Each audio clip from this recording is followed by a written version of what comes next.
my Christmas list, I'd say country albums would be at the top of my Christmas list. Is that what you're into at the moment? Yes, it's my most recent heavy influencing genre of music. The first artist that I really started to learn the songs to and sing along to was a guy called Alex Band, and he was the singer of The Calling. And the reason why is because, one, I obviously liked his music, but two, his vocal range was very similar to mine, because mine is stupidly low. Some of his vocal techniques and his backbone to his songs is something that comes through in mine, but more recently I would say that the modern country sound comes through in my songs a lot. The best advice I've taken would be, there's two things that I kind of same anyway. One would be from my singing teacher. He has always said that you've got to be true to your voice and to who you are, so don't put on an accent or don't try and hide your natural voice with all of these effects. And the reason why he said this is because he loved how my voice sounded anyway. When I first came to him, I was singing in an American accent with these rocky kind of husky attempts of a voice, trying to sound older than I was and so on. So he said, look, your voice sounds good as it is. You're English. You sing with an English accent. And then another thing was that I was so concerned over the last couple of years that I should, be putting in covers and thinking about what everyone wants to hear. I like to write what I want to write and play what I want to play. So I think sometimes I was trying too hard to sing songs that everyone knew and write songs that everyone would like, and that didn't sit too well with my voice, where my vocal range is so low.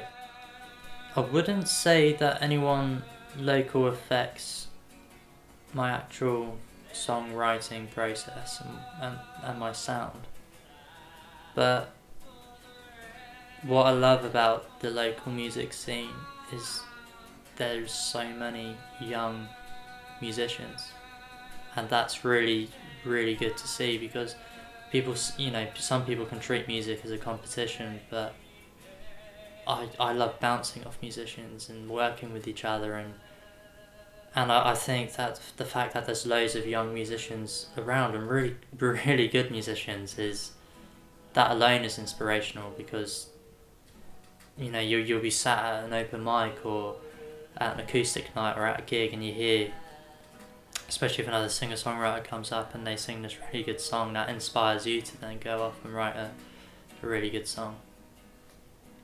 I'm pretty good at Football Manager. I put the hours into that. I feel like I put that on my CV. I could also, I'm very proud of my my knowledge in biscuits. Are you somebody that dunks when they got biscuits with their tea, or would you? There's no point having a biscuit unless you're dunking. That is my way of life.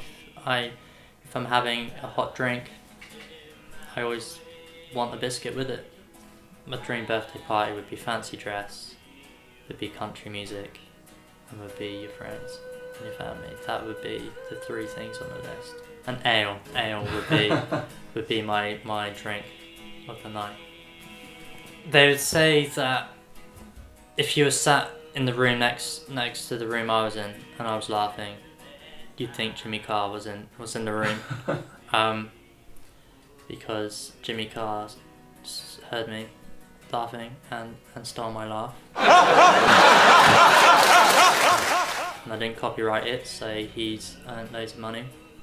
I'm planning over the Christmas period to get a CD together. I don't know how many songs yet, but it won't be a full band thing, but I just want a CD for people to hear, to come to a gig, buy it, and then be able to walk away with it and listen to my songs and learn the words, because from my point of view, I like to go to a gig and I like to know the words to songs, because I like singing along.